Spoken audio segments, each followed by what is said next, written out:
ഓം ശ്രീ പരമാത്മനേ നമഃ. ഓം ശ്രീ ഗുരുഭ്യോ നമഃ. ഓം ശ്രീ വിഘ്നേശ്വരായ നമഃ. ശ്രീ പതഞ്ജലി യോഗ ശിക്ഷണ സമിതി NYC മലയാളം യോഗയുടെ ആഭിമുഖ്യത്തിൽ എല്ലാ വ്യാഴാഴ്ചകളും നടത്തിവരുന്ന ഭഗവത്ഗീത പഠന ക്ലാസിന്റെ 165-ാം ദിവസത്തിലേക്ക് എല്ലാ പഠിതാക്കളെയും യോഗബന്ധുക്കളെയും ശ്രോതാക്കളെയും ആദരപൂർവ്വം സ്വാഗതം ചെയ്യും. ഇന്ന് നമ്മൾ 18-ാം അധ്യായമായ മോക്ഷസന്യാസ യോഗം എന്ന അധ്യായമാണ് പഠിച്ചുകൊണ്ടിരിക്കുന്നത്. കഴിഞ്ഞ ക്ലാസിന്റെ ബാക്കി 31 മുതൽ 36 വരെയുള്ള ശ്ലോകങ്ങളാണ് പഠനത്തിന് വേണ്ടി തിരഞ്ഞെടുത്തിട്ടുള്ളത്. ആദ്യമായി ധ്യാന ശ്ലോകം ചൊല്ലുന്നതിന് വേണ്ടി ശ്രീമതി ഉഷാ മാധവൻ അക്കയെ സ്നേഹപൂർവ്വം സ്വാഗതം ചെയ്യുന്നു. ഹരി ഓം അക്ക. ഹരി ഓം. ഓം നമോ ഭഗവതേ വാസുദേവായ. ഓം ശ്രീ ഗുരുഭ്യോ നമഃ. ഓം പാർത്ഥായ പ്രതിബോധിതാം ഭഗവതാ നാരായണേന സ്വയം വ്യാസേന ഗ്രഥിതാം പുരാണമുനിനാ മധ്യേ മഹാഭാരതം അദ്വൈതാമൃതവർഷിണീം ഭഗവതി അഷ്ടാദശാധ്യായിനീം അംബ ത്വാമനുസന്ധദാമി ഭഗവദ്ഗീതേ ഭവദ്വേഷിണീം. നമോസ്തുതേ വ്യാസ വിശാല ബുദ്ധേ ഫുല്ലാരവിന്ദായ തപത്രനേത്ര യേന ത്വയാ ഭാരത തൈലപൂർണഃ പ്രജ്വാലിതോ ജ്ഞാനമയഃ പ്രദീപഃ. പ്രപന്നപാരിജാതായ സ്തോത്രവേത്രൈകപാണയേ ജ്ഞാനമുദ്രായ കൃഷ്ണായ ഗീതാമൃതദുഹേ നമഃ. സർവോപനിഷദോ ഗാവോ ദോഗ്ധാ ഗോപാലനന്ദനഃ പാർത്ഥോ വത്സ സുധീർഭോക്ത ദുഗ്ധം ഗീതാമൃതം മഹത്. വസുദേവസുതം ദേവം കംസചാണൂരമർദ്ദനം ദേവകീ പരമാനന്ദം കൃഷ്ണം വന്ദേ ജഗദ്ഗുരും.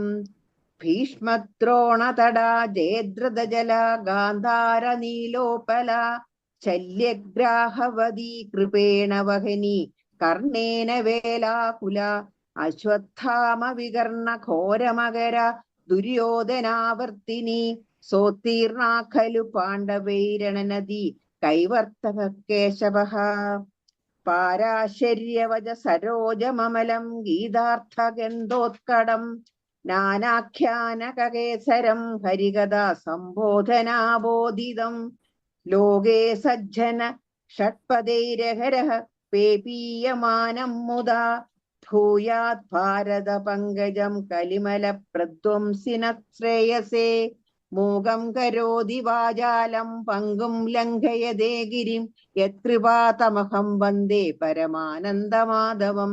യം ബ്രഹ്മാ വരുണേന്ദ്ര രുദ്രമരുതഃ സുന്വന്തി ദിവ്യൈ സവേർഹി വേദൈ സാംഗപദക്രമോപനിഷദൈ ഗായന്തി യം സാമഗാഃ.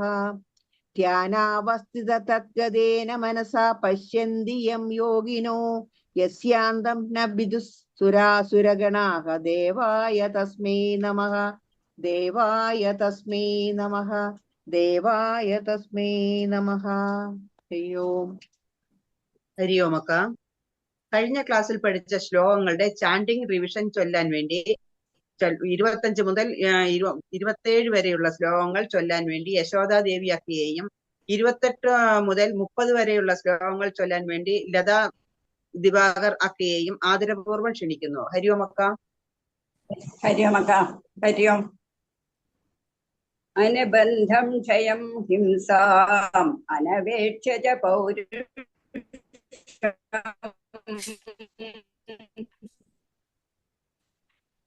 മോഹധാരഭൃതേ കർമ്മ മുക്തസംഗോനഹം വാദി ത്യുത്സാഹസമന്വിതഃ സിദ്ധ്യാസിദ്ധോർനിർവികാരഃ കർത്താ സാത്വിക ഉച്യത്തെ. ത്യാഗീ കർമ്മഫലപ്രേപ്സുർ लुब्धो हिंसात्मको शुचिः हर्षशोकान्वितः कर्ता राजसः परिकीर्तितः। हरि ओम्। अयुक्ता प्राकृतस्तब्धः शठो नैष्कृतिको लसः विषादी दीर्घसूत्री च कर्ता तामस उच्यते बुद्धेर्भेदं धृतेश्चैव गुणतस्त्रिविधं शृणु प्रोच्यमानमशेषेण पृथक्त्वेन धनञ्जयः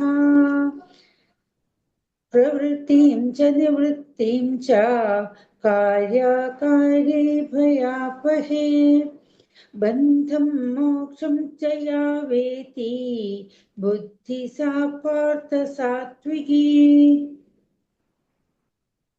हरि ओम्. ഹരി ഓം. ഇന്ന് നമ്മുടെ പ്രിയപ്പെട്ട സുനിതയൊക്കെയാണ് ശ്ലോകങ്ങളുടെ ഗൈഡൻസ് നൽകുന്നത്. ഹരി ഓം അക്ക. 31 മുതൽ 33 വരെയുള്ള ശ്ലോകങ്ങളുടെ repetition chanting Shrimati Pramila V അക്കയും ഈ ശ്ലോകങ്ങളുടെ എക്സ്പ്ലനേഷൻ പറയുന്നത് ശ്രീ ജയരാജ് അണ്ണനുമാണ്. 3 പേരെയും വേദിയിലേക്ക് സ്വാഗതം ചെയ്യുന്നു. ഹരി ഓം.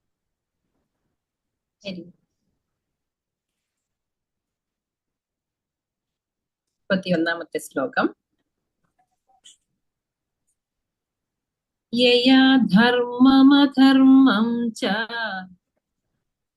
यया धर्ममधर्मं च കാര്യം ച കാര്യമേവ ച कार्यं च कार्यमेव च അയഥാവത് പ്രജനാതി अयथावत् प्रजानाति ബുദ്ധി സാ പാർത്ഥ രാജസി. बुद्धि सा पार्थ राजसी യയാ ധർമ്മമധർമ്മം ച കാര്യം ച കാര്യമേവ ച यया धर्ममधर्मं च कार्यं च कार्यमेव च അയഥാവത് പ്രജാനാതി ബുദ്ധി സാ പാർത്ഥ രാജസി. अयथावत् प्रजानाति बुद्धि सा पार्थ राजसी യയാ ധർമ്മമധർമ്മം ച കാര്യം ച കാര്യമേവ ച അയഥാവത് പ്രജാനാതി ബുദ്ധി സാ പാർത്ഥ രാജസി. यया धर्ममधर्मं च कार्यं च कार्यमेव च अयथावत् प्रजानाति बुद्धि सा पार्थ राजसी. 32 ശ്ലോകം 32. അധർമ്മം ധർമ്മമിതി യാ अधर्मं धर्ममिति या മന്യതേ താമസാ വൃതാ मन्यते तामसा वृथा സർവാർത്ഥാൻ വിപരീതാംശ്ച सर्वार्थान् विपरीतांश्च ബുദ്ധി സാ പാർത്ഥ താമസി. बुद्धि सा पार्थ तामसी അധർമ്മം ധർമ്മമിതി യാ മന്യതേ തമസാ വൃതാ अधर्मं धर्ममिति या मन्यते तमसा वृथा സർവാർത്ഥാൻ വിപരീതാംശ്ച ബുദ്ധി സാ പാർത്ഥ താമസി. सर्वार्थान् विपरीतांश्च बुद्धि सा पार्थ तामसी അധർമ്മം ധർമ്മമിതി യാ മന്യതേ തമസാ വൃതാ സർവാർത്ഥാൻ വിപരീതാംശ്ച ബുദ്ധി സാ പാർത്ഥ താമസി. अधर्मं धर्ममिति या मन्यते तमसा वृथा सर्वार्थान् विपरीतांश्च बुद्धिसः पार्थस्तामसि 13ാമത്തെ ശ്ലോകം. ധൃത്യാ യയാ ധാരയത്തെ धृत्या यया धारयते മനഃപ്രാണേന്ദ്രിയക്രിയാഃ मनःप्राणेन्द्रियक्रियाः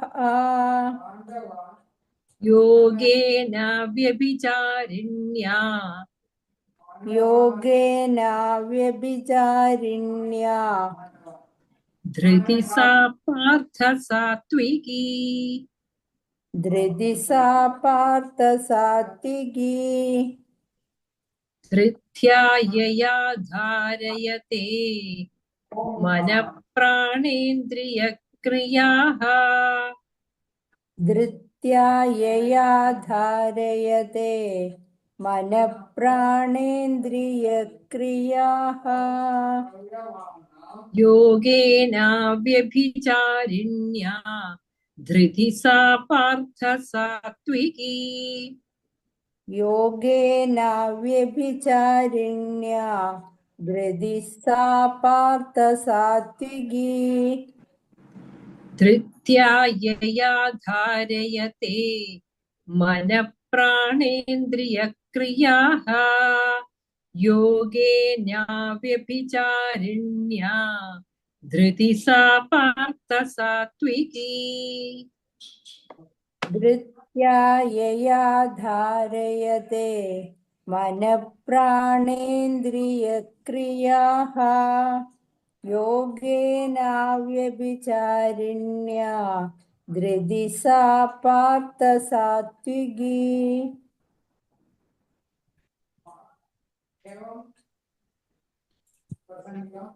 ഹരി ഓം. ഓം നമോ ഭഗവതേ വാസുദേവായ. നമ്മൾ 18ാം അധ്യായം മോക്ഷ സന്യാസ യോഗം. അപ്പൊ നമുക്ക് അറിയാം, മറ്റുള്ള എല്ലാ അധ്യായങ്ങളുടെയും ഈ 17 അധ്യായങ്ങളുടെയും ഒരു സംഗ്രഹം കൂടിയാണ് ഈ അധ്യായത്തിൽ വരുന്ന ശ്ലോകങ്ങൾ. മുൻ അധ്യായങ്ങളിൽ പറഞ്ഞ കാര്യങ്ങൾ തന്നെ ഒന്നുകൂടി നമ്മുടെ മനസ്സിൽ വ്യക്തമായി ഉറപ്പിക്കുകയാണ് ഇവിടെ ഭഗവാൻ ചെയ്യുന്നത്. ഇപ്പൊ 30, 31, 32 ശ്ലോകങ്ങളിൽ ത്രിഗുണങ്ങളിൽ സത്വ രജ തമോ ഗുണങ്ങൾ ബുദ്ധിയിൽ പ്രധാനമായി വന്നാലുണ്ടാകുന്ന പ്രത്യേകതയാണ് ഭഗവാൻ ഇവിടെ പറഞ്ഞു തരുന്നത്.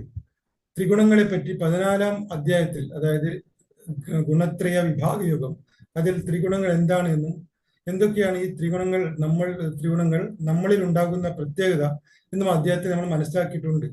എന്നാൽ ബുദ്ധിയിൽ സാത്വിക ഗുണം കൂടുതൽ ഉണ്ടാകുമ്പോഴുള്ള അവസ്ഥയെ പറ്റി കഴിഞ്ഞ ശ്ലോകത്തിൽ, അതായത് 30ാമത്തെ ശ്ലോകം, അത് കഴിഞ്ഞ ദിവസം നമ്മൾ പഠിച്ചു കഴിഞ്ഞു, നമ്മളത് മനസ്സിലാക്കി കഴിഞ്ഞു. ഇനി 31, 32, 33 ശ്ലോകങ്ങളാണ് നമ്മളിവിടെ പാരായണം ചെയ്തിട്ടുള്ളത്. 31ാമത്തെ ശ്ലോകത്തിൽ രജോ ഗുണം പ്രധാനമായി നമ്മുടെ ബുദ്ധിയിൽ ഉണ്ടാകുമ്പോൾ ഉള്ള കാര്യങ്ങളെ പറ്റിയാണ് ഈ ശ്ലോകത്തിൽ ഭഗവാൻ നമുക്ക് പറഞ്ഞു തരുന്നത്. അപ്പൊ ശ്ലോകം നോക്കാം. യയാ ധർമ്മം അധർമ്മം ച കാര്യം ച കാര്യമേവ ച അയഥാവത് പ്രജാനാതി ബുദ്ധി സാ പാർത്ഥ രാജസി.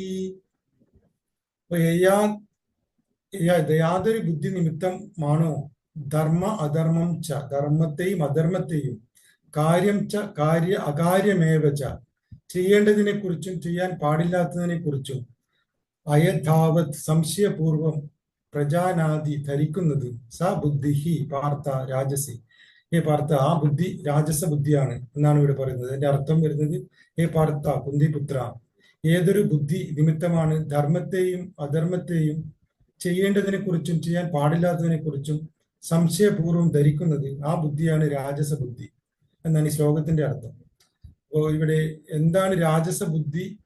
നമ്മുടെ ബുദ്ധിയിൽ രജോ ഗുണം ഉയർന്നു നിൽക്കുന്ന അവസ്ഥയിൽ ഉണ്ടാകുന്ന അനുഭവത്തെ പറ്റിയാണ് ഭഗവാൻ ഇവിടെ പറയുന്നത്. അത്തരക്കാർ ഈ പുറമേ കാണുന്ന ലോകവും അതുപോലെ ഇന്ദ്രിയ വിഷയങ്ങളുമാണ് യഥാർത്ഥമായ ലോകം എന്ന് വിശ്വസിക്കുന്നു. തൻ്റെ ഒരു ജീവന്റെ അല്ലെങ്കിൽ ഒരു ജീവാത്മാവിന്റെ പരമമായ ലക്ഷ്യം എന്താണെന്ന് തന്റെ ബുദ്ധിയിൽ ഉദിക്കുന്നില്ല. അങ്ങനെ താൽക്കാലികമായിട്ടുള്ള സുഖ സൗകര്യങ്ങൾ അല്ലെങ്കിൽ ലൗകിക സുഖങ്ങൾ നേടിയെടുക്കുകയാണ് ജീവിത വിജയം എന്ന ഒരു ചിന്താഗതിയിലാണ് അവർ എത്തിച്ചേരുന്നത്. എന്നിട്ട് ജീവിതം അവരുടെ അത്തരംകാരുടെ ജീവിത കാര്യങ്ങൾ അത്ര കാര്യങ്ങൾ നേടിയെടുക്കാൻ വേണ്ടി ജീവിതം മുഴുവൻ അവർ പ്രവർത്തിക്കുകയും ചെയ്യുന്നു. അപ്പൊ ഈ ജീവിത വിജയം എന്ന് ഈ കാര്യം തന്നെയാണ് അവരുടെ ജീവിത വിജയം എന്നാണ് അവരുടെ എല്ലാം ചിന്താഗതി. അപ്പോൾ അതുകൊണ്ട് തന്നെ അവർക്ക് എന്താണ് ചെയ്യാൻ പാടില്ലാത്തത്, എന്തൊക്കെ ചെയ്യണം എന്നതിനെ പറ്റി വ്യക്തമായ ഒരു ധാരണയിൽ അവർ എത്തിച്ചേരുന്നില്ല. അത്തരം ബുദ്ധിയാണ് രാജസ ബുദ്ധി കൊണ്ട് ഇവിടെ ഉദ്ദേശിക്കുന്നത്. അവർ ചെയ്യുന്ന ഓരോ കർമ്മത്തിലും അത് അവരുടെ ജോലി സ്ഥലത്തായിക്കോട്ടെ, എന്നാൽ നിത്യ ജീവിതത്തിലായിക്കോട്ടെ, എന്താണ് ധർമ്മം എന്താണ് അധർമ്മം എന്ന് അവർക്ക് അവരുടെ മനസ്സിലേക്ക് തെളിയുന്നില്ല. എല്ലാ കാര്യങ്ങളിലും സംശയം ഉണ്ടാവുകയാണ്. സ്വധർമ്മം ചെയ്യാതിരിക്കുന്നത് തന്നെ ഒരു നമ്മുടെ ജീവിതത്തിലെ അധർമ്മമാണ്. മറ്റു പാപകർമ്മങ്ങളൊന്നും തന്നെ ഏർപ്പെട്ടിട്ടില്ലെങ്കിലും സ്വധർമ്മം മനസ്സിലാക്കാതെ അത് ചെയ്യാതിരിക്കുന്നത് പാപകർമ്മം തന്നെയാണ്. അത് നമ്മുടെ ആധ്യാത്മിക ഉയർച്ചയ്ക്ക് തടസ്സമായി നിലകൊള്ളുന്ന ഒരു അവസ്ഥയാണ്. ഒരു ഗൃഹസ്ഥാശ്രമി എന്ന നിലയിൽ നമ്മുടെ മനുഷ്യ ജീവിതം മുന്നോട്ട് കൊണ്ടുപോകാൻ ജോലി വേണം, പണം വേണം, അതുപോലെ സമ്പാദ്യം വേണം, ഒക്കെ വേണം. എന്നാൽ ലൗകിക ജീവിത വിജയം മാത്രമല്ല നമ്മുടെ ലക്ഷ്യം. ഏതൊരു മനുഷ്യ ജന്മത്തിന്റെയും ആത്യന്തിക ലക്ഷ്യം ഭഗവാനിൽ എത്തിച്ചേരുക, അതായത് മോക്ഷപ്രാപ്തി നേടുക. എന്നാൽ ആ ഒരു ലക്ഷ്യം മറന്നുകൊണ്ട് ഇന്ദ്രിയ വിഷയങ്ങളിൽ ആസക്തരായി ചെയ്യേണ്ട കർമ്മങ്ങൾ ചെയ്യാതെയും എന്ത് ചെയ്യണം എന്ന് അറിയാതെയും മുന്നോട്ട് പോകുന്നവരാണ് രാജസ ബുദ്ധികൾ. ഉദാഹരണത്തിന് നമുക്ക് അർജുനന്റെ കാര്യം എടുക്കാം. കുരുക്ഷേത്ര യുദ്ധം ആരംഭിക്കാൻ പോവുകയാണ്. ഇരു സൈന്യങ്ങളും നേർക്കുക നിൽക്കുന്ന അവസരത്തിൽ അർജുനന് തന്റെ ശക്തിയിൽ നല്ല കോൺഫിഡൻസ്, നല്ല ആത്മവിശ്വാസം ഒക്കെ ഉണ്ട്. എന്നാലും ഇത് സൈന്യത്തിന്റെ ബലം അറിയാൻ വേണ്ടി തന്റെ തേര് ശത്രു സൈന്യത്തിന്റെ മുന്നിൽ നിർത്താൻ അഹംഭാവത്തോടു കൂടിയാണ് തേരാളിയായ ഭഗവാനോട് പറയുന്നത്. എന്നാൽ എതിർച്ചേരി തന്റെ പിതാമഹനെയും ഗുരുമാരെയും ബന്ധുമിത്രാദികളെയും ഒക്കെ കണ്ടപ്പോൾ അർജുനുണ്ടായ അവസ്ഥ ഒക്കെ നമുക്കറിയാം. നമ്മളെ ഒന്നാമത്തെ ശ്ലോകം പഠിച്ചതാണ്. ഒരു ക്ഷത്രിയന് ധർമ്മം പോലും ആ സമയത്ത് അത് അർജുനൻ മറന്നു. എന്താണ് ഞാൻ ചെയ്യേണ്ടതെന്ന്, എന്ത് ചെയ്യാൻ പാടില്ല എന്നും തിരിച്ചറിയാൻ കഴിയാതെ വില്ലാളി വീരനായ അർജുനൻ തേർത്തരത്തിൽ തളർന്ന് പോവുകയാണ് ഉണ്ടായത്. അപ്പൊ ആ ഒരു അവസ്ഥയിലാണ് ഈ ബുദ്ധിയിൽ രജോ ഗുണം ഉയർന്നു നിൽക്കുന്ന താമസികൾ എത്തിച്ചേരുന്നത്. അപ്പോൾ ഭഗവാനിയുടെ തരുന്ന സന്ദേശം മറ്റൊന്നല്ല, ഓരോ ജീവാത്മാവിനും തന്റെ ജീവിതത്തിൽ ആത്യന്തികമായ ലക്ഷ്യം ഭഗവാനിൽ എത്തിച്ചേരുകയാണ്. ആ ഒരു ലക്ഷ്യം മുന്നിൽ കണ്ട് നമ്മൾ നമ്മുടെ ജീവിതത്തിൽ അത് പകർത്തി ആ കർമ്മങ്ങൾ ചിട്ടപ്പെടുത്തേണ്ടതാണ് എന്നാണ് ഭഗവാൻ ഇവിടെ നമ്മുടെ സന്ദേശത്തിൽ നമ്മൾ അറിയിക്കുന്നത്. അടുത്ത ശ്ലോകം 33-ാമത്തെ ശ്ലോകം. അടുത്ത ശ്ലോകത്തിൽ താമസ ബുദ്ധിയെ പറ്റിയാണ് പറയുന്നത്. തമോ ഗുണം നമ്മുടെ ബുദ്ധിയെ എവിടെ എത്തിക്കും എന്നതിനെ പറ്റിയാണ് ഇവിടെ വിശദമായി ഭഗവാൻ പറഞ്ഞു തരുന്നത്. ശ്ലോകം നോക്കാം.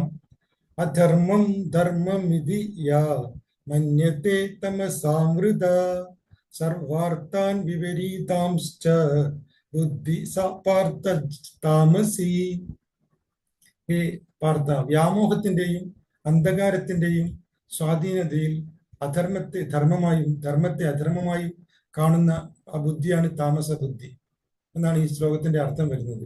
അപ്പൊ കഴിഞ്ഞ ശ്ലോകത്തിൽ രാജസി ബുദ്ധിയിൽ ധർമ്മത്തെയും അധർമ്മത്തെയും കുറിച്ച് ശരിയായ ധാരണ ഇല്ലാത്തതാണ് പ്രശ്നമെങ്കിൽ, നമ്മുടെ ഇവിടെ താമസ ബുദ്ധിയിൽ തമസ ആവൃത, തമോ ഗുണം കൊണ്ട്, അതായത് അജ്ഞാനം കൊണ്ട് പൂർണ്ണമായും മറക്കപ്പെട്ട ബുദ്ധിയാണ്. ഒരു ബുദ്ധി കൊണ്ട് അധർമ്മത്തെ എന്തൊക്കെ ഈ ലോകത്ത് ചെയ്യാൻ പാടില്ല, അതൊക്കെ തന്നെ ധർമ്മം വിധി, എന്റെ ധർമ്മമാണ് എന്ന് ഞാൻ ചെയ്യും, എനിക്ക് ഇങ്ങനെയൊക്കെ ചെയ്തിട്ട് വേണം സുഖം അനുഭവിക്കാൻ എന്നുള്ള ഒരു ബുദ്ധിയാണ്. തനിക്ക് സുഖിക്കാൻ വേണ്ടി ചെയ്യുന്നതൊക്കെയാണ് എൻ്റെ ധർമ്മം. അതുവഴി മറ്റുള്ളവർക്ക് ദുഃഖമോ വിഷമമോ ഉണ്ടാക്കുന്നുണ്ടോ ഇതൊന്നും തന്റെ വിഷയമല്ല എന്നുള്ളൊരു മനസ്ഥിതിയാണ്. അപ്പോൾ ആ ധർമ്മം എന്ന് പറഞ്ഞാൽ പല വ്യാഖ്യാനങ്ങളും നമ്മൾ നടത്തി കേട്ടിട്ടുണ്ട്. വ്യക്തിധർമ്മത്തെ പറ്റി ശ്രീ ശങ്കരാചാര്യൻ പറയുന്നത്, ഒരു വ്യക്തി അവൻ സമൂഹത്തിന്റെ ഭാഗമെന്ന നിലയിൽ അവന്റെ കഴിവനുസരിച്ച് അവന് മാനസിക ആധ്യാത്മിക പുരോഗതി ഉണ്ടാകാനും മാനവരാശിയുടെ ഉയർച്ചയ്ക്ക് വേണ്ടി വ്യക്തിപരമായി ചെയ്യേണ്ടതും അരുതാത്തതുമായ പ്രവർത്തികളെ കൂട്ടിയിണക്കുന്നതാണ് അവന് ധർമ്മം എന്നാണ് പറയുന്നത്. അപ്പൊ ഓരോരുത്തർക്കും തോന്നിയതുപോലെ ജീവിക്കേണ്ടതല്ല വ്യക്തിധർമ്മം എന്ന് നമ്മൾ മനസ്സിലാക്കണം. സർവാർത്ഥാൻ വിപരീതാംശ, സർവ അർത്ഥാൻ, ലോകത്തിലുള്ള എല്ലാ വിഷയങ്ങളും വിപരീത രീതിയിൽ മന്യതയെ കരുതുന്നത് സ ബുദ്ധിഹി താമസ, അങ്ങനെയുള്ള ബുദ്ധിയാണ് തമോ ഗുണപ്രധാനമായ ബുദ്ധി. എങ്ങനെ ആണ് അങ്ങനെയാണ് ഏത് കാര്യങ്ങളിലും വിപരീത അർത്ഥത്തിൽ എടുത്ത് അത് തന്റെ ധർമ്മമാണെന്ന് ധരിച്ച് ചെയ്യുന്നതാണ് താമസി ബുദ്ധികൾ. നമ്മുടെ ഇന്നത്തെ സമൂഹത്തിൽ ഇത്തരം ബുദ്ധിയുള്ളവർ ആണ് നമ്മളെ കൂടി വരുന്നത് നമുക്ക് കാണാൻ പറ്റും. അപ്പൊ എവിടെ നോക്കിയാലും അത്തരക്കാരെയാണ് നമുക്ക് ഈ സമൂഹത്തിൽ കാണാൻ പറ്റുക. മുമ്പൊക്കെ മദ്യപാനം കൂടുതലായി ഉണ്ടായിരുന്നെങ്കിലും കഞ്ചാവ് ഉപയോഗം കുറവായിരുന്നു. എന്നാൽ ഇപ്പോൾ അത് ഒരു സർവ്വസാധാരണമായ സംഭവമായിട്ടാണ് നമ്മൾ നിത്യജീവിതത്തിൽ കാണുന്നത്. ഓരോ ദിവസവും നമ്മൾ പത്രത്തിലും അതുപോലെ ന്യൂസിലും നമുക്ക് കാണാൻ പറ്റും കഞ്ചാവ്, MDMA, മറ്റ് മയക്കുമരുന്നുകൾ ഒക്കെ ഉപയോഗിച്ച് നമ്മുടെ പുതുതലമുറ ചെയ്യുന്ന അതിക്രമങ്ങളും കൊലപാതകങ്ങളും തെമ്മാടിത്തരങ്ങളും ഒക്കെ നമ്മൾ കാണുന്നുണ്ട്. അതൊക്കെ ഉപരിയായി നമ്മൾ ഓരോ മുക്കിലും മൂലയിലും കോളേജ് ക്യാമ്പസിലും ഒക്കെ ഇത്തരക്കാരുടെ ആയിരിക്കുകയാണ് നമ്മൾ ഇപ്പോഴത്തെ പരിതസ്ഥിതി. ഒരിക്കൽ ഉപയോഗിച്ചാൽ അത് അഡിക്റ്റ് ആവുന്ന മരുന്നുകളാണ് ഇപ്പോൾ ഉപയോഗിച്ചുകൊണ്ടിരിക്കുന്നത്. ഒരാളെയും വിശ്വസിക്കാൻ പറ്റാത്ത ഒരു അവസ്ഥയിലാണ്, കുട്ടികളെ എവിടെ അയക്കാൻ പോലും പറ്റാത്ത അവസ്ഥയിലാണ് ഇപ്പോൾ ഉള്ളത്. അപ്പോൾ ഇതിനെതിരെ നമുക്ക് ഓരോരുത്തർക്കും ചെയ്യാവുന്ന കാര്യങ്ങൾ ചെയ്യേണ്ടത് തന്നെയാണ് നമ്മുടെ ധർമ്മം. അപ്പൊ ത്രിഗുണങ്ങൾ പ്രകൃതിയുടെ സന്തുലിത അവസ്ഥയ്ക്ക് വേണ്ടിയാണ്. അതിൽ തമോ ഗുണ പ്രധാനന്മാർ കൂടുതലായാൽ പ്രകൃതി തന്നെ നശിച്ചു പോകും. അപ്പൊ വളരെ വിഷമത്തോടു കൂടി മാത്രമേ ഈ അവസ്ഥയെപ്പറ്റി നമുക്ക് നോക്കിക്കാണാൻ കഴിയുകയുള്ളൂ. അതുപോലെ നമ്മൾ ഭഗവാൻ ഒന്നുകൂടി അവതാര ലീലകൾ ആടേണ്ട അവസ്ഥയിലേക്ക് എത്തിച്ചേരുകയാണ്. അപ്പോൾ അത് ആ ഒരു വിഷമസ്ഥിതിയിൽ തന്നെയാണ് ഇപ്പോൾ നമ്മൾ കടന്നു പോകുന്നത്. അപ്പൊ അടുത്ത നമുക്ക് 33-ാമത്തെ ശ്ലോകം അധ്യായം 33-ാമത്തെ ശ്ലോകം അതിൽ ധൃതിയെ പറ്റിയാണ് പറയുന്നത്. 3 തരത്തിലുള്ള ബുദ്ധിയുടെ ഗുണങ്ങളെ പറ്റിയാണ് നമ്മൾ കഴിഞ്ഞ 3 ശ്ലോകങ്ങളിലും നമ്മൾ മനസ്സിലാക്കിയത്. ഇനി അടുത്തത് ധൃതിയെ പറ്റിയാണ് പറയുന്നത്. ധൃതി എന്ന് വെച്ചാൽ ദൃഢനിശ്ചയം. ഇപ്പൊ നമ്മുടെ മനസ്സിനുള്ളിലുള്ള ദൃഢനിശ്ചയമാണ് ധൃതി. അപ്പൊ എല്ലാ ജീവനും ആധ്യാത്മികമായ ഒരു ലക്ഷ്യമുണ്ടാകും, അതേക്കുറിച്ച് ഒരു ധാരണ ഉണ്ടാകുക.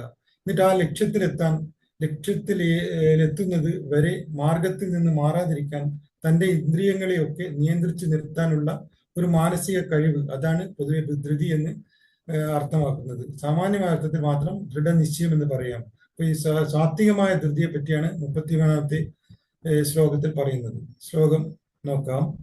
ധൃത്യാ യയാ ധാരയതേ മന പ്രാണേന്ദ്രിയ ക്രിയാഃ യോഗേനാവ്യഭിചാരിണ്യ ധൃതി സാ പാർത്ഥ സ്വാത്വികി. ഈ പാർത്ഥ, യോഗാനുഷ്ഠാനത്താൽ നിലനിർത്തിയതും ദൃഢമായതും മനസ്സ്, പ്രാണൻ, ഇന്ദ്രിയങ്ങൾ എന്നിവയുടെ പ്രവർത്തനത്തെ നിയന്ത്രിക്കുന്നതുമായ നിശ്ചയം ധൃതി സാത്വികമായ ധൃതി ആണ്.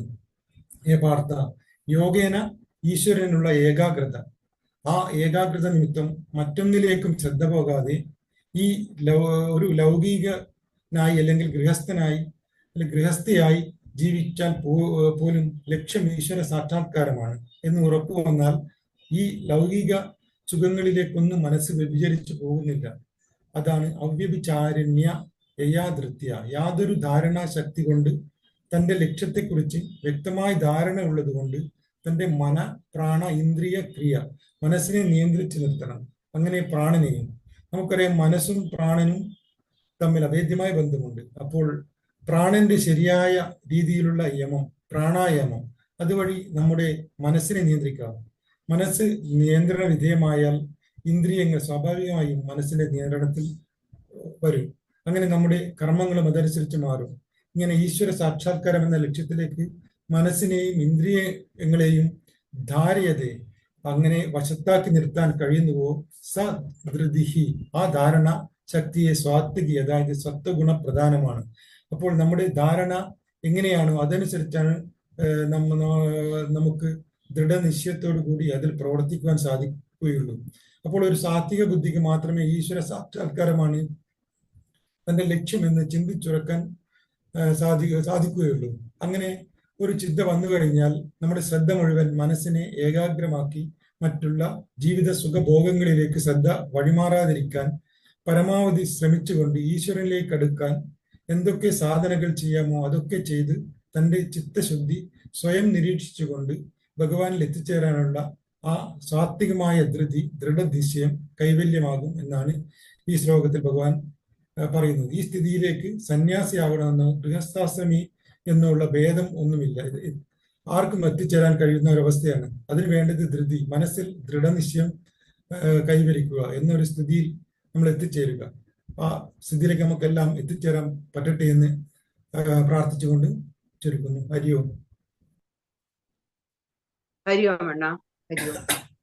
ഇന്ന് ബാക്കപ്പും സ്റ്റാൻഡിങ് ഗൈഡൻസിന് ശ്രീമതി രമ അക്കയും എക്സ്പ്ലനേഷന് ശ്രീമതി പ്രീജിത അക്കയുമാണ്. നേരത്തെ വിട്ടുപോയി. ഹരി ഓം. ഇനി 34 മുതൽ 36 വരെയുള്ള ശ്ലോകങ്ങളുടെ ചാൻഡിങ് ഗൈഡൻസിന് വേണ്ടി ശ്രീമതി സുനിത അക്കയെയും റിപ്പീറ്റേഷൻ ചാൻഡിങ്ങിന് വേണ്ടി ശ്രീമതി ജയലക്ഷ്മി അക്കയെയും എക്സ്പ്ലനേഷന് വേണ്ടി ശ്രീമതി ഗിരിജ ആർ അക്കയെയും ആദരപൂർവ്വം വേദിയിലേക്ക് സ്വാഗതം ചെയ്യുന്നു. ഹരി ഓം അക്ക. 34ാമത്തെ ശ്ലോകം നോക്കാം.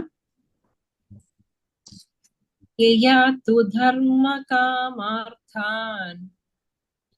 യയാ തു കർമ്മമാർത്ഥാൻ ധൃത്യാ ധാരയതേർജുന ധൃത്യാ ധാരയതേർജുന പ്രസംഗേന ഫലാകാംക്ഷി പ്രസംഗേന ഫലാം കാക്ഷി ധൃതി സാ പാർത്ഥരാജസി ധൃതി സാ പാർത്ഥരാജസി യയാ തു ധർമ്മകാമാർത്ഥാൻ ധൃത്യാ ധാരയതേർജുന യയാ തു ധർമ്മകാമാർത്ഥാൻ ധൃത്യാ ധാരയതേർജുന പ്രസംഗേന ഫലാകാംക്ഷി ധൃതി സാ പാർത്ഥരാജസി പ്രസംഗേന ഫലാം കാക്ഷി ധൃതി സാ പാർത്ഥരാജസി യയാ തു ധർമ്മകാമാർത്ഥാൻ ധൃത്യാ ധാരയതേർജുന പ്രസംഗേന ഫലാകാംക്ഷി ധൃതി സാ പാർത്ഥരാജസി യയാ തു ധർമ്മകാമാർത്ഥാൻ ധൃത്യാ ധാരയതേർജുന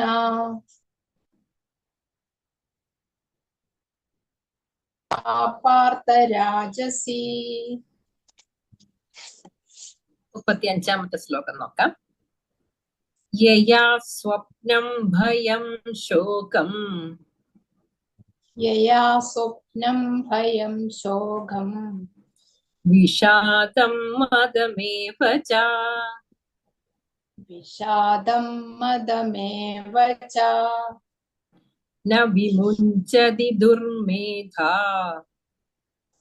ന വിമുഞ്ചതി ദുർമേധാ ധൃതി സാ പാർത്ഥ താമസി ധൃതി സാ പാർത്ഥ താമസി യയാ സ്വപ്നം ഭയം ശോകം വിഷാദം മദമേവ ച യയാ സ്വപ്നം ഭയം ശോകം വിഷാദം മദമേവ ച ന വിമുഞ്ചതി ദുർമേധാ ധൃതി സാ പാർത്ഥ താമസി ന വിമുഞ്ചതി ദുർമേധാ ധൃതി സാ പാർത്ഥ താമസി യയാ സ്വപ്നം ഭയം ശോകം വിഷാദം മദമേവ ച ന വിമുഞ്ചതി ദുർമേധാ ധൃതി സാ പാർത്ഥ താമസി യയാ സ്വപ്നം ഭയം ശോകം വിഷാദം മദമേവ ച ന വിമുഞ്ചതി ദുർമേധാ ധൃതി സാ പാർത്ഥ താമസി 36ാമത്തെ ശ്ലോകം നോക്കാം. സുഖം ത്വിദാനീം ത്രിവിധം സുഖം ത്യുദാനീം ത്രിവിധം ശൃണു മേ ഭരതർഷഭ ശൃണു മേ ഭരതർഷഭ അഭ്യാസാദ്രമതേ യത്ര അഭ്യാസാദ്രമതേ യത്ര ദുഃഖാന്തം ന നിഗച്ഛതി ദുഃഖാന്തം ച നിഗച്ഛതി സുഖം ത്വിദാനീം ത്രിവിധം शृणु मे भरतर्षभ सुखं द्युदानीं त्रिविधं शृणु मे भरतर्षभ अभ्यासाद्यमते यत्र दुःखान्तं न निगच्छति अभ्यासाद्रमते यत्र दुःखान्तं च निगच्छति सुखं त्विदानीं त्रिविधं शृणु मे भरतर्षभ अभ्यासाद्यमते यत्र दुःखान्तं च निगच्छति सुखं द्युदानीं त्रिविधं शृणु मे भरतर्षभ अभ्यासाद्रमते यत्र दुःखान्तं च निगच्छति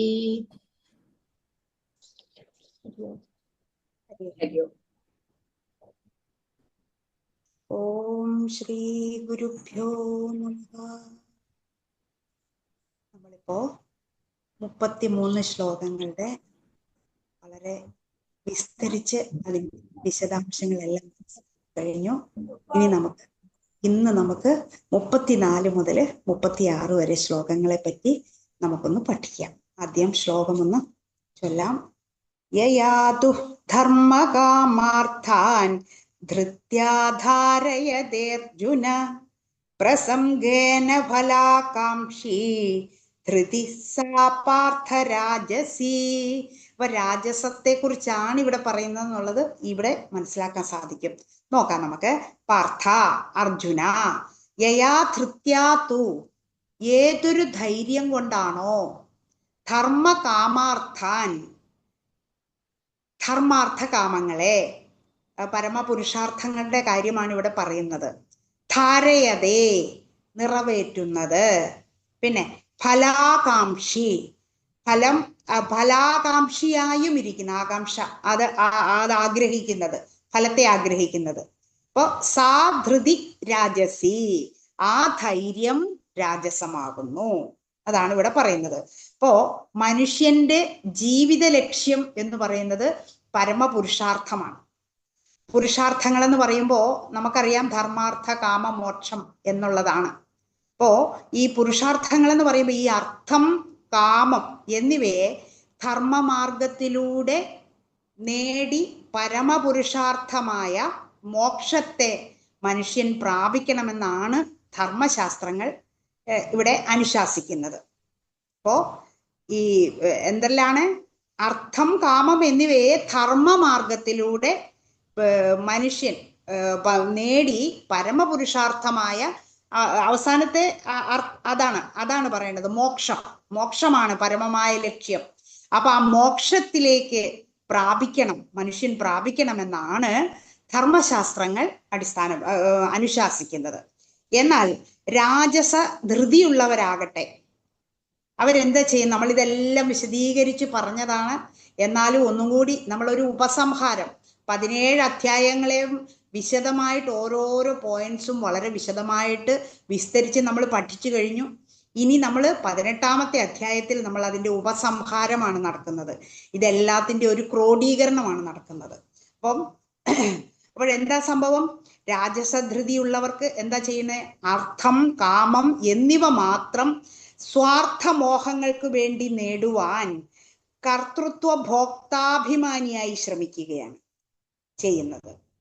ധർമ്മമാർഗം അവരെ സംബന്ധിച്ചിടത്തോളം ഒരു മാർഗമേ അല്ല. സ്വാർത്ഥ കാമങ്ങൾ സാധിതമാക്കാൻ ദൈവാനുഗ്രഹത്തിന് വേണ്ടിയുള്ള താൽക്കാലിക ലക്ഷ്യമാണ്. ധർമാചാരനാവുക എന്നതിനേക്കാളും ദാനധർമാദികൾ ചെയ്തു ഫലം അനുഭവിക്കുക എന്ന സങ്കുചിത ലക്ഷ്യമാണ് അവർക്കുള്ളത്. മോക്ഷം ഇവർക്ക് പ്രാപിക്കാനുള്ള ലക്ഷ്യമല്ല. രാജസ സ്വഭാവം, രാജസികൾക്ക് മോക്ഷം എന്നത് പ്രാപിക്കാനുള്ള ലക്ഷ്യമല്ല. പിന്നെ ഭോഗസുഖം അനുഭവിക്കുക, അത് മുഴുവനും ഈ ജന്മത്തിൽ തന്നെ അനുഭവിച്ചു തീർക്കുക എന്നതാണ് ഇവരുടെ ലക്ഷ്യം. അവരിൽ പലരും പുനർജന്മ സിദ്ധാന്തത്തിൽ വിശ്വസിക്കുന്നില്ല. രാജസധൃതിയുള്ളവർക്ക് ജീവിതത്തിൽ 2 ലക്ഷ്യങ്ങളേ ഉള്ളൂ. ധനം അല്ലെങ്കിൽ അർത്ഥം, അതാണ് ധനം സമ്പാദിക്കുക. കാമം അനുഭവിക്കുക എന്നിവ മാത്രമാണ് അവർക്ക് ഉള്ള പ്രധാന ഉദ്ദേശ്യം, ലക്ഷ്യം. ഇനി നമുക്ക് 35-ാമത്തെ ശ്ലോകത്തിലേക്ക് കടക്കാം. യയാ സ്വപ്നം ഭയം ശോകം വിഷാദം മദമേവ ച ന വിമുഞ്ചതി ദുർമേധ ധൃതി സാ പാർത്ഥ താമസി. അത് യയാ സ്വപ്നം ഭയം ശോകം വിഷാദം മദമേവ ച ന വിമുഞ്ചതി ദുർമേധ ധൃതി സാ പാർത്ഥ താമസി. ഇവിടെ താമസികളെ പറ്റിയാണ് ഇവിടെ പറയുന്നത്. പാർത്ഥ, അർജുന, വീണ്ടും പറയാണ്, അർജുനോട് പറഞ്ഞു കൊടുക്കുകയാണ്. ദുർമേധായയാ, അവിവേകി ഏതൊരു ധൈര്യത്തെ കൊണ്ട്, സ്വപ്നം ഭയം ശോകം, സ്വപ്നം ഭയം ശോകം തന്നെ, വിഷാദം മതം ഏവച, വിഷാദം മതം എന്ന് പറയും മതമത്സരാദികൾ മനസ്സിൽ തൊടാതെ മതം ഇതുകൊണ്ട് വാഴ്ത്തുക എന്നുള്ളത് നമ്മൾ ഹരിനാമ കീർത്തനത്തിൽ നന്നായി പഠിച്ചിട്ടുണ്ട്. അപ്പം മതം എന്ന് പറയുമ്പോൾ ദുരഭിമാനം, ദുരഭിമാനം. അപ്പോ വിഷാദം, ദുരഭിമാനം എന്നിവയെ ന വിമുഞ്ചതി, വിടാതെ പിടിച്ചിരിക്കുന്നുവോ, ന വിമുഞ്ചതി, വിടാതെ പിടിച്ചിരിക്കുന്നുവോ, സാ ധൃതി താമസി, ആ ധൈര്യം എന്താണ്, താമസിയാകുന്നു, താമസമാകുന്നു എന്നാണ് ഇവിടെ പറയുന്നത്. അപ്പൊ ഒന്നും കൂടി വിസ്തരിച്ച് നോക്കാം. അതായത് താമസധൃതി എന്താണെന്ന് പറയുകയാണ് ഇവിടെ. എന്താണെന്ന് വെച്ചാൽ ഭഗവാൻ ഇവിടെ വിശദമാക്കിക്കൊണ്ടിരിക്കുകയാണ്. സ്വപ്നം ഭയം ശോകം വിഷാദം ദുരഭിമാനം എന്നിവയുടെ പ്രേരണയോടെ കാമപൂർത്തിക്കായി പ്രവർത്തിക്കുന്ന വിവേകശൂന്യരുടെ ധൈര്യം താമസമാണ്. അതാണ് പറയുന്നത്. അപ്പോ ത്യാജ്യ ഗ്രാഹ്യ വിവേചന ശക്തിയെയാണ് വിവേകം എന്ന് പറയുന്നത്. ത്യജിക്കുക, ഗ്രഹിക്കുക, വിവേചന ശക്തി, അവനെ വിവേകം എന്ന് പറയുന്നു. അജ്ഞാനത്താൽ ശരിയും തെറ്റും മനസ്സിലാക്കാൻ, അജ്ഞാനത്താൽ ശരിയും തെറ്റും മനസ്സിലാക്കാൻ സാധിക്കാത്തവരാണ് താമസന്മാർ. അജ്ഞാനം കൊണ്ട്, അന്ധത കൊണ്ട്, അറിവില്ലായ്മ കൊണ്ട് ശരിയും തെറ്റും എന്താണെന്ന് തിരിച്ചറിയാൻ സാധിക്കുന്നില്ല. അവരെയാണ് നമ്മള് താമസന്മാരെന്ന് പറയുന്നത്. അതുപോലെ അവർ സ്വപ്നലോകത്തിലാണ് അധികവും ജീവിക്കുക. മനോരാജ്യം തന്നെയാണ് അവരുടെ സ്വപ്നരാജ്യം. അതുപോലെ സാങ്കല്പികമായ ലോകത്ത് അവർ സ്വജീവിത ദൗത്യം മറന്ന് സാമൂഹ്യ നന്മയെ ലക്ഷ്യമാക്കാതെ ഭയം, ശോകം, വിഷാദം, ദുരഭിമാനം എന്നീ പ്രതികൂല ഗുണങ്ങളുടെ ആധിക്യത്തോടെ ജീവിക്കുന്നു. തമോ ഗുണിയായ മനുഷ്യൻ ഭാവിയെക്കുറിച്ചും ഭയപ്പെടുന്നു. കാരണം അത്തരം വ്യക്തികൾക്ക് വ്യക്തമായ ദിശാബോധമോ പരമമായ ലക്ഷ്യബോധമോ ഉണ്ടാവില്ല. നദിയിലെ പൊങ്ങുതടി പോലെ അങ്ങോട്ടും ഇങ്ങോട്ടും ഒഴുക്കിനനുസരിച്ച് ചലിക്കുന്നത് പോലെ അവരുടെ ജീവിതം വ്യർത്ഥമാകുന്നു. പിന്നെ ശോകം എന്നാൽ ദുഃഖം. ഭഗവാൻ വിഷാദം എന്ന പദം കൂടി ഇവിടെ ഉപയോഗിച്ചിരിക്കുകയാണ്. വിഷാദം എന്നാൽ പുറമേക്ക് പ്രകടിപ്പിക്കാൻ പറ്റാതെ ഉള്ളിലെ ഒതുക്കി നിർത്തുന്ന മനസ്സംഘർഷമാണ് വിഷാദം. വിഷാദ രോഗികളെ അവരുടെ പെരുമാറ്റത്തിൽ നിന്ന് നമുക്ക് തിരിച്ചറിയാൻ പ്രയാസമാണ്. ഉള്ളിൽ മനസ്സിൽ ഒരുപാട് ദുഃഖം വെച്ചുകൊണ്ട് പുറമേ ചിരിച്ചാൽ നമ്മളെങ്ങനെ മനസ്സിലാവും? അതാണ് പറയുന്നത്. അപ്പോ അവർ മറ്റുള്ളവരെ പോലെ പ്രവർത്തിക്കുന്നുണ്ടെങ്കിലും അവരുടെ മനസ്സ് സംഘർഷപൂർണമാണ്. അത്തരം വ്യക്തികൾ എപ്പോഴാണ് കടുങ്കൈ ചെയ്യുക എന്നത് പറയാൻ സാധ്യമല്ല. നമുക്കറിയാം, ഇന്ന് ഈ ലോകത്ത് മുഴുവനും അത്തരം ആളുകളാണുള്ളത്. ഇന്നൊക്കെ സന്തോഷമായിട്ട് ഓടിച്ചാടി നടന്ന് നാളെ നേരം വെളുക്കുമ്പോൾ ആളുണ്ടാവില്ല. അവര് സ്വയം നഷ്ടപ്പെടുകയാണ്. അവർക്കൊരു വിവേചന ബുദ്ധിയില്ല.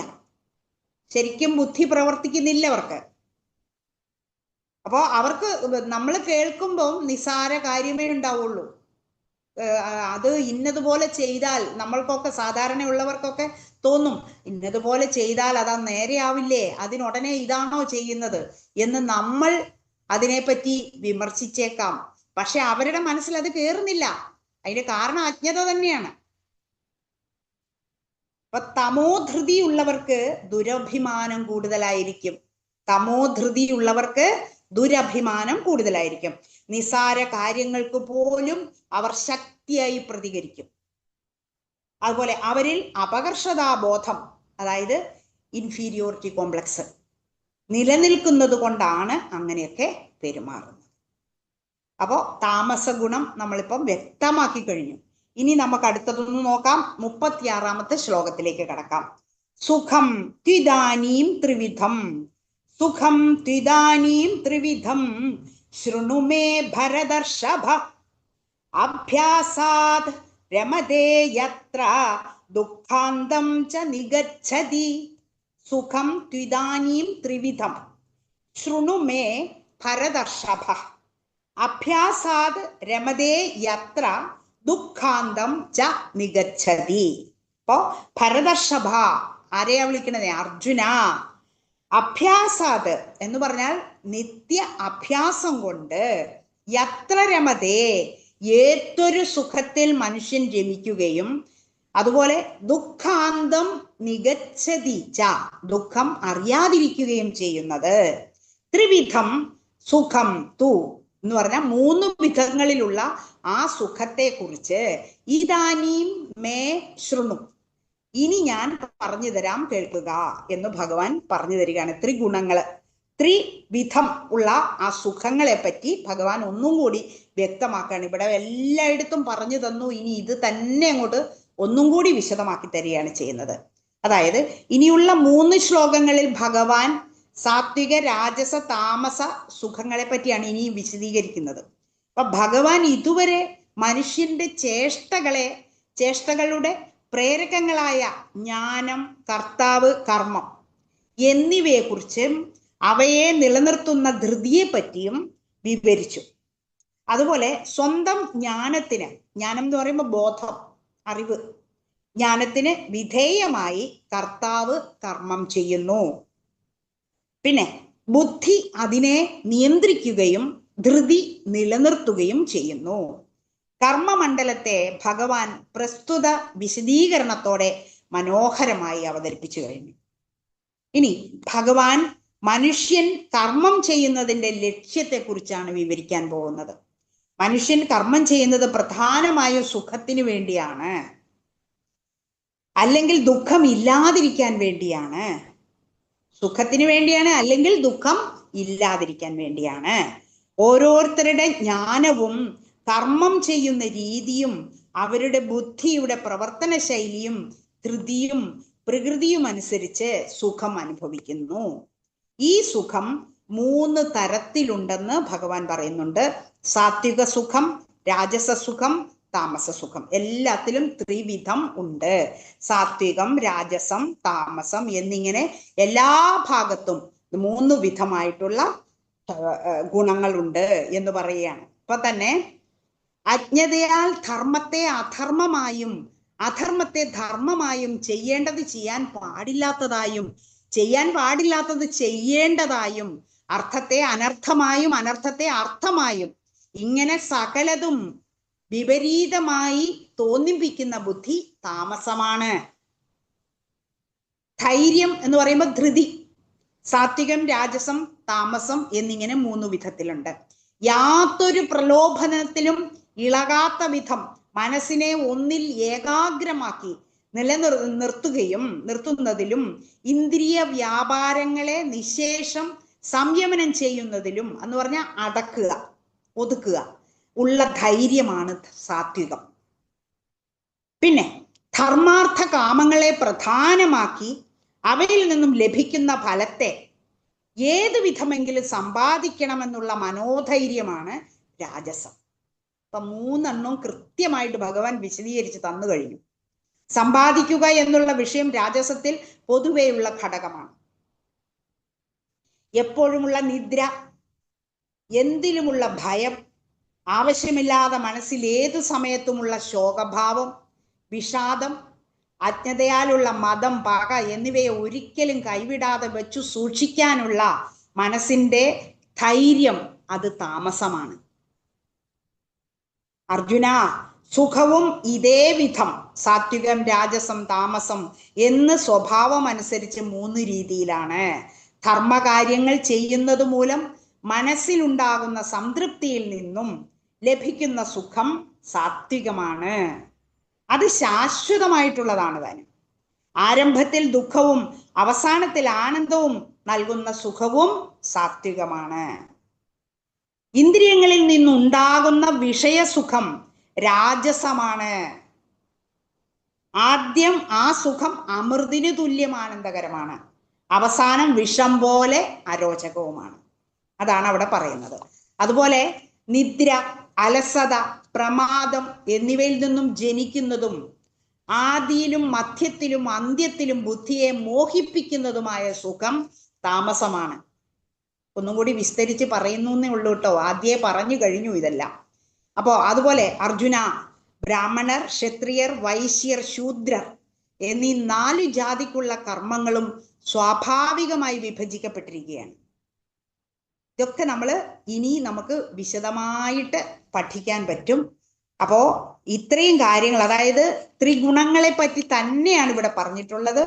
എല്ലാ കാര്യങ്ങളും പ്രതിഫലേച്ഛയോടുകൂടി കർമ്മങ്ങൾ ചെയ്യുന്നവനും, അതുപോലെ ലാഭത്തിൽ സന്തോഷിക്കുന്നവനും, നഷ്ടത്തിൽ സന്തപിക്കുന്നവനും, വിഷയസുഖങ്ങളിൽ സക്തനും ലുബ്ധനും, പരസ്വത്തിൽ അന്യരുടെ സ്വത്തിൽ ആഗ്രഹമുള്ളവനും, അതുപോലെ പരദ്രോഹത്തെ മറ്റുള്ളവരെ ദ്രോഹിക്കുന്നതിന് മടിയില്ലാത്തവനുമായവര് കർത്താവ് രാജസ സ്വഭാവമാണ്, രാജസനാണ്. അപ്പോ ഇതൊക്കെ പറയുന്ന എല്ലാ കാര്യങ്ങളും രാജസ, താമസ, സാത്വിക ഗുണങ്ങളുടെ പ്രത്യേകതകൾ വളരെ വ്യക്തമായിട്ടാണ് പറയുന്നത്. നമ്മൾ ഒരെണ്ണം കണ്ടാൽ തന്നെ നമുക്ക് ഇത്രയും പഠിച്ച ആൾക്കാർക്ക് ഏത് ഗുണമാണ് അവിടെ പ്രകടമായിരിക്കുന്നത്, ഒരാളിൽ ഏതാണ്, ഓരോ സ്വഭാവം കാണുമ്പോൾ നമുക്ക് മനസ്സിലാവും ഏത് സ്വഭാവമാണ് അവിടെ പ്രകടമാകുന്നത്. അപ്പൊ അത് രാജസമാണോ, താമസമാണോ, സാത്വികമാണോ എന്ന് നമുക്ക് വളരെ വേഗം കണ്ടുപിടിക്കാൻ സാധിക്കും. ഈ ലോകത്ത് മുഴുവനും താമസവും രാജസവും കൊണ്ട് നിറഞ്ഞിരിക്കുകയാണ്. കഴിയുന്നത്ര നമുക്കിതിൽ നിന്ന് നേടാൻ ഈ ഭഗവത്ഗീത എന്ന മഹത് ഗ്രന്ഥം നമ്മളെ അനുഗ്രഹിക്കട്ടെ എന്ന് പ്രാർത്ഥിക്കുകയാണ്. ഇത്രയും എനിക്ക് ഇങ്ങനെ ഒരു അവസരം തന്നതില് നമ്മുടെ സമിതിയോടും സിന്ധുവക്കയോടും ഗോപണ്ണനോടും ഒക്കെ പ്രത്യേകം നന്ദിയും നമസ്കാരവും അറിയിക്കുകയാണ്. ഇത്രയും കൊണ്ട് ഞാനിത് ഇവിടെ പൂർത്തിയാക്കുന്നു. ഹരിയോം. ഹരിയോം അക്ക. ഹരിയോം പ്രീജിതക്ക. ഒരു 5-6 മിനിറ്റ് ഉണ്ടക്ക. അക്കിക്ക് എന്തെങ്കിലും പറയാനുണ്ടെങ്കിൽ, വിശദീകരിക്കാനുണ്ടെങ്കിൽ കൂടെ പറയാം. ഹരിയോം. ഹരിയോം. ഇവിടെ 31 മുതൽ 36 വരെയുള്ള ശ്ലോകങ്ങളുടെ എക്സ്പ്ലനേഷൻ ആണ് നടത്തിയത്. രണ്ടുപേരും നല്ലപോലെ പറഞ്ഞിട്ടുണ്ട്. കുറച്ചുകൂടി ഞാൻ മനസ്സിലാക്കിയ കുറച്ച് കാര്യങ്ങൾ പറയുകയാണ്. ഇവിടെ 31ാമത്തെ ശ്ലോകത്തിൽ പറയുന്നത് രാജസ ബുദ്ധിയെ കുറിച്ചിട്ടാണ്. അപ്പോൾ ആ രാജസ ബുദ്ധി എന്ന് ഉള്ള ഒരാൾക്ക് ധർമ്മം എന്ത്, അധർമ്മം എന്ത്, ശരിയെന്ത്, തെറ്റെന്ത്, അതുപോലെ തന്നെ ഏതാണ് ചെയ്യേണ്ടത്, ഏതാണ് ചെയ്യാതിരിക്കേണ്ടത് എന്ന് വേർതിരിച്ചറിയാനുള്ള ഒരു കഴിവുണ്ടാവുകയില്ല എന്നാണ് പറയുന്നത്. അവർക്കൊരിക്കലും വ്യക്തത ഉണ്ടാവുകയില്ല. അപ്പോൾ ചിലപ്പോൾ ഈ ലോക ജീവിതം സുന്ദരമാക്കാൻ വേണ്ടിയിട്ട് നമ്മൾ പലതും നമ്മൾ ചെയ്യുന്നുണ്ട് അല്ലെ, പലതരം കഷ്ടപ്പെടുന്നുണ്ട്. കഷ്ടപ്പെട്ട് നമ്മുടെ സുഖത്തിന് വേണ്ടിയിട്ടാണ്. അപ്പോൾ ചില കാര്യങ്ങൾക്ക് വേണ്ടി നമുക്ക് ചിലപ്പോൾ സമയം ഉണ്ടാവുകയില്ല. ചിലപ്പോൾ ഈശ്വരന്റെ കാര്യത്തിൽ, അമ്പലത്തിൽ പോകാൻ വേണ്ടിയിട്ട്, വഴിപാടുകൾ നടത്താൻ വേണ്ടിയിട്ട്, അതുപോലെ തന്നെ ഏതെങ്കിലും നല്ലൊരു ആധ്യാത്മികമായ കാര്യങ്ങൾക്ക് ചിലപ്പോൾ നമുക്ക് സമയം ഉണ്ടാകാറില്ല. മറ്റുള്ള കാര്യങ്ങൾക്കായിരിക്കും നമ്മൾ കൂടുതൽ സമയം കണ്ടെത്തുന്നത് അല്ലെ. അപ്പോൾ എവിടെയെങ്കിലും പൂജകളോ അല്ലെങ്കിൽ ഉത്സവങ്ങളോ ഉണ്ടാകുമ്പോൾ നമ്മൾ പോകാൻ പറ്റില്ല, അതിന്റെ ജോലി തിരക്ക് കാണാൻ പോകാൻ പറ്റില്ല എന്ന് പറഞ്ഞുകൊണ്ട് നമ്മൾ അവിടെ ഭണ്ഡാരത്തിലിടാൻ പൈസ ഏൽപ്പിക്കും പോകുന്നവരുടെ അടുത്ത്. അതുപോലെ തന്നെ ചില വഴിപാടുകൾ നടത്താൻ വേണ്ടിയിട്ട്, നമുക്ക് വേണ്ടിയിട്ട്, നമ്മുടെ സുഖത്തിന് വേണ്ടി വഴിപാടുകൾ നടത്താൻ വേണ്ടിയിട്ട് മറ്റൊരാളെ ഏൽപ്പിക്കും. അങ്ങനെയാണ് ചെയ്യാറുള്ളത്.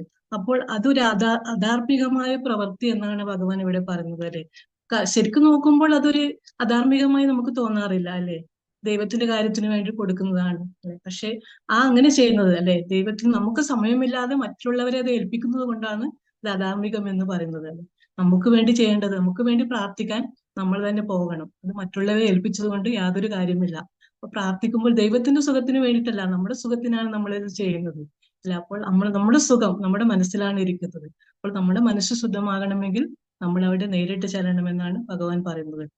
അതുപോലെ തന്നെ കുറെ ചില ആൾക്കാര് സമ്പത്ത് കൂടുമ്പോൾ അല്ലെ ദാനങ്ങൾ ചെയ്യും അല്ലെ. അവർ ആ ദാനത്തിലൂടെ അവർ ഉദ്ദേശിക്കുന്ന അവരുടെ സമ്പത്ത് നിലനിൽക്കാൻ വേണ്ടിയിട്ടാണ് അല്ലെ. ദാനം ചെയ്യുമ്പോൾ അത് വീണ്ടും കൂടുവാൻ വേണ്ടിയിട്ടാണ്, അല്ലെങ്കിൽ അതിന് കേടുപാടുകളൊന്നും വരാതിരിക്കാൻ, അതായത് താഴോട്ട് പോകാതിരിക്കാൻ, നശിക്കാതിരിക്കാൻ വേണ്ടിയിട്ടാണ് ചെയ്യുന്നത്. ആ പ്രവൃത്തിയും ചില അധാർമിക പ്രവൃത്തി എന്നാണ് ഇവിടെ, ധർമ്മമല്ലാത്തതാണ് എന്നാണ് ഭഗവാൻ ഇവിടെ പറയുന്നത്. ഇങ്ങനെയുള്ള ഈ ബുദ്ധിയെ ഒരു രാജസ ബുദ്ധി എന്ന് ഭഗവാൻ ഇവിടെ പറയുന്നു.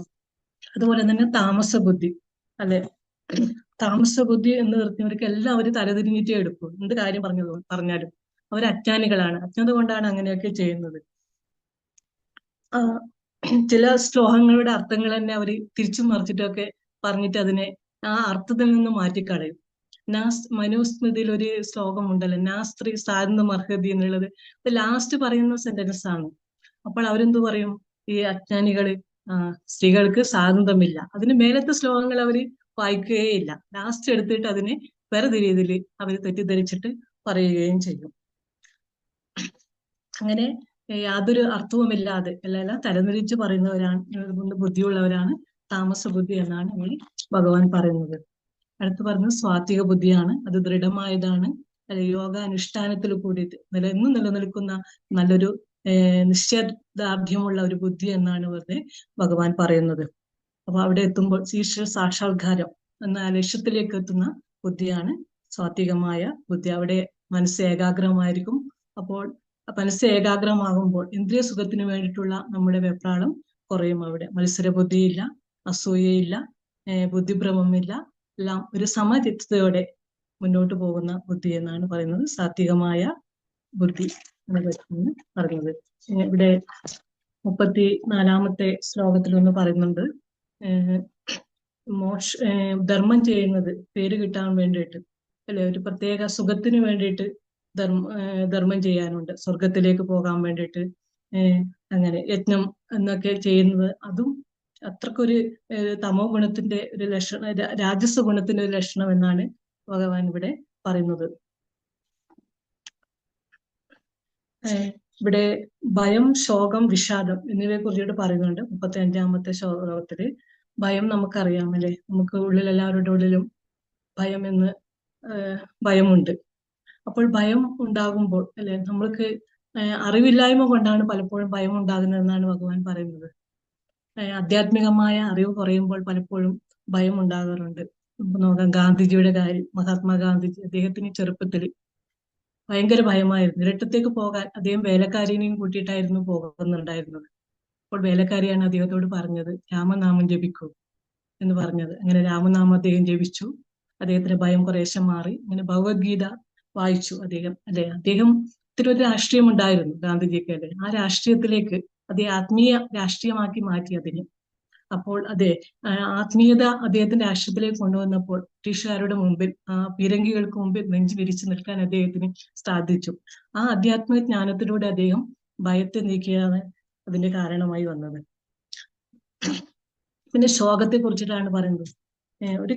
പല ശോകം, ദുഃഖം അത് ദുഃഖം ഉണ്ടാകാറുണ്ടല്ലേ പലപ്പോഴും നമുക്കൊക്കെ. ആ ദുഃഖത്തിനെ ഇങ്ങനെ ഉരുവിട്ടുകൊണ്ടേയിരിക്കും. പലതരം ഇങ്ങനെ ഒരുതരം പിരിവരി വർത്തമാനം ഇങ്ങനെ പറഞ്ഞുകൊണ്ടല്ലേ, ഇന്ന ദുഃഖം, അത് ദുഃഖം, ഇത് ദുഃഖം, അങ്ങനെ പല കാര്യങ്ങൾ ഇങ്ങനെ പറഞ്ഞുകൊണ്ട് ആ ദുഃഖം ഇങ്ങനെ ശോകമാക്കി മാറ്റുന്നവരുണ്ട് അല്ലെ. നമ്മൾക്ക് ബാലി മരിച്ചപ്പോൾ ബാലിയുടെ ഭാര്യ താര പറഞ്ഞു വിലപിക്കുകയാണ് രാമനോട് അല്ലെ, പലതും ഭർത്താവിനെ പറ്റിയിട്ട് അല്ലെ, എന്തിനെന്നെ അദ്ദേഹത്തെ നശിപ്പിച്ചു, അങ്ങനെ രാമൻ എത്ര പറഞ്ഞിട്ടും താരക്കതും താരോപദേശം വലിയ രീതിയിലുണ്ട് രാമായണത്തിൽ അല്ലെ.